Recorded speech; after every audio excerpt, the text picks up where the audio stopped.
Dans cette vidéo, je vais vous parler du premier tome d'une romance que j'ai totalement adorée. En plus, il y avait une playlist, alors trop bien.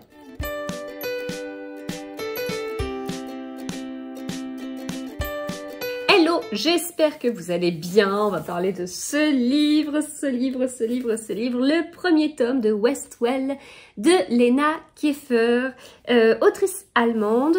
Qu'est-ce que j'ai aimé ce tome, qu'est-ce que j'ai aimé, je m'attendais pas à autant aimer. C'est le premier livre de cette maison d'édition Nox, qui est une maison d'édition qui appartient à Albin Michel.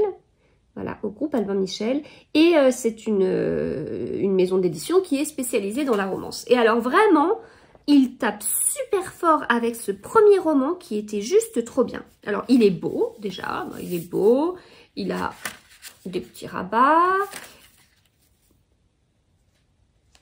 voilà, il est beau, et puis les débuts de chapitre sont beaux, la playlist, elle est belle.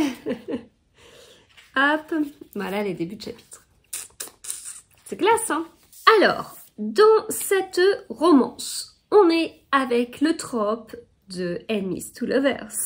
Le trope qui a énormément de succès. Donc, comme son nom l'indique, on a deux personnes qui ne s'entendent pas et qui, oh miracle incroyable, vont tomber amoureuses l'une de l'autre. Ces deux personnes sont Elena et Jessia. Elena avait une sœur, Valérie. Jessia avait un frère, Adam. Et on est sur, comme je vous dis, le trope du Enemies to Lovers pour plusieurs raisons. Ce livre a fait penser en fait à Roméo et Juliette et à Gossip Girl. C'est une sorte de mélange. J'ai eu l'impression de lire la saison d'une série en fait. Vraiment d'avoir lu tous les épisodes et puis d'arriver à la fin et de me dire bon allez maintenant j'ai envie d'avoir la saison suivante quoi, parce que c'était trop bien. Et c'est quelque chose du coup que j'apprécie parce que je regarde plus la télé, je vous l'ai déjà dit, je regarde plus la télé, je regarde plus de séries parce que je me rends compte que je préfère largement lire que de regarder ces séries. Mais il y avait quand même des séries que j'aimais bien, genre Gossip Girl, genre Friends, genre voilà. Alors c'est pas des séries très récentes puisque ça fait un petit moment que je regarde plus la télé, mais voilà, il y avait quand même des séries que j'aimais bien.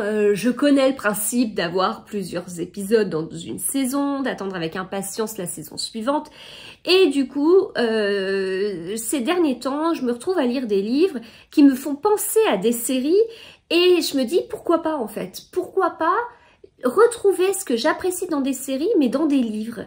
Et alors là j'ai l'impression de gagner encore plus de temps en lisant un livre et en plus qui me fait qui vient comme répondre à cette envie que j'ai, mais si je m'écoutais j'aurais envie de faire 50 000 choses, sauf que mes journées ne font que 24 heures, donc je fais un choix, je choisis sur mon temps libre, hors corvée, travail, ceci, cela, je choisis de faire ce que j'ai envie de faire, ce que j'ai le plus envie de faire, et je choisis de faire le plus de temps possible ce que j'ai le plus envie de faire, plutôt que de m'éparpiller, c'est mon choix. Mais ça veut pas dire que j'aime pas du tout regarder des séries par exemple. Donc je suis contente en fait que ça puisse matcher de cette façon-là.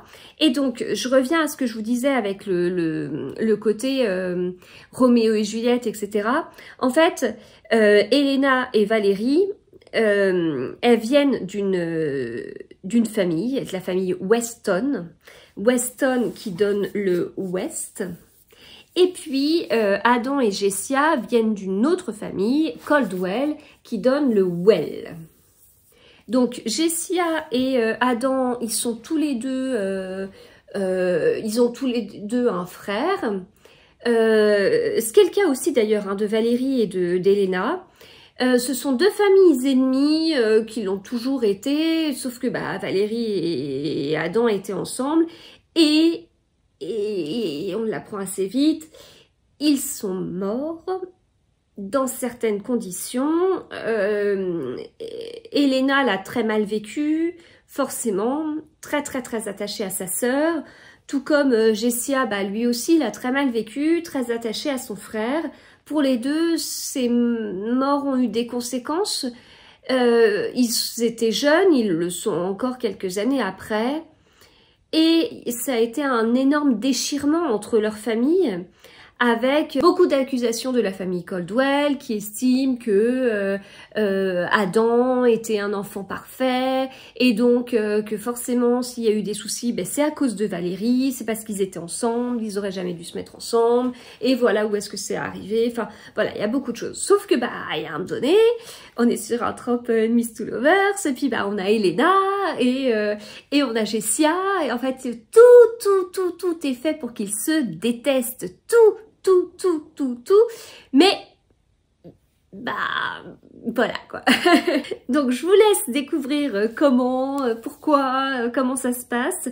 C'est un roman qui fait 500 pages, mais franchement il se dévore et à la fin je l'ai posé en me disant je veux la suite et alors trop bien la suite, elle sort fin février. Donc ce roman est sorti le 2 janvier. Le deuxième tome sort fin février et Inox a annoncé la sortie du troisième tome en avril, je crois. Donc ça, c'est super parce qu'il y a pas mal de maisons d'édition qui font ça. Quand ils sortent une série avec des tomes, bah en fait, les tomes traînent pas pendant 1 an. Et c'est l'idéal parce que faut pas perdre le lecteur en fait, pas dans le sens faut pas qu'il disparaisse, mais faut que le lecteur continue à avoir de la mémoire et sur ce qui s'est passé. Donc là, je trouve que c'est très très bien. Ce que j'ai aussi apprécié, c'est qu'il y a un petit côté enquête parce que la mort de Valérie, ça titille beaucoup Elena. Il y a des trucs qui pour elle sont pas très clairs. Donc en fait, elle va quand même mener son enquête, mais un peu cachée. En fait, Jessia et Elena sont censées être ennemies pour... à cause de leur mère, en fait. Chacun à cause de leur mère. Et ils ont énormément de points communs. Vraiment. Et des choses difficiles au niveau des points communs. Hein. C'est pas facile avec leurs parents. Ils sont seuls, globalement. Donc... personne d'autre que l'autre, en fait, peut mieux les comprendre. Ils ont chacun perdu un frère ou une sœur.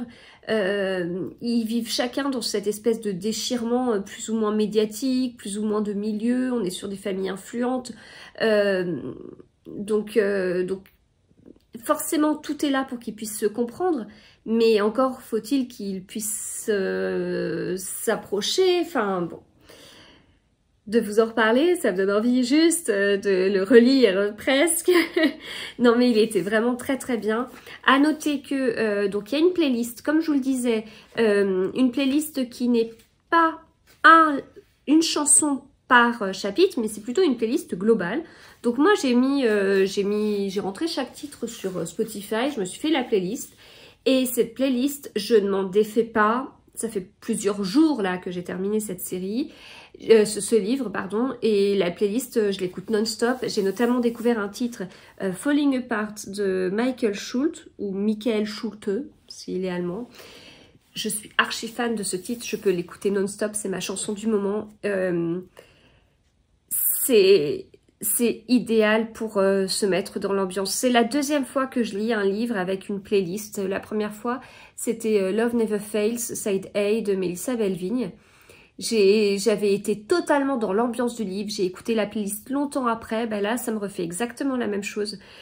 Je pensais pas avant que j'étais capable d'écouter de la musique avec des paroles en lisant parce que à un moment donné il faut qu'on arrive à être quand même un petit peu concentré sur sa lecture.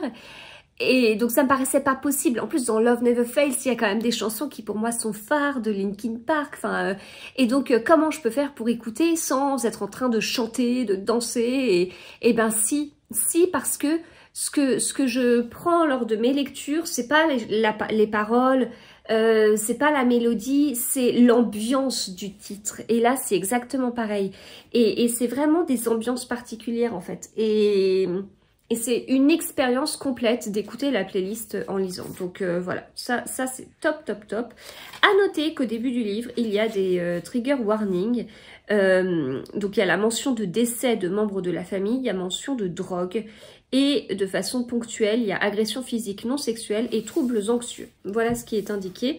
C'est mis romantique suspense 2 cœurs sur 5. Voilà, donc je vous le conseille. J'espérais bien sûr l'aimer, mais je pensais pas l'aimer à ce point. Vraiment excellent. Westwell, tome 1.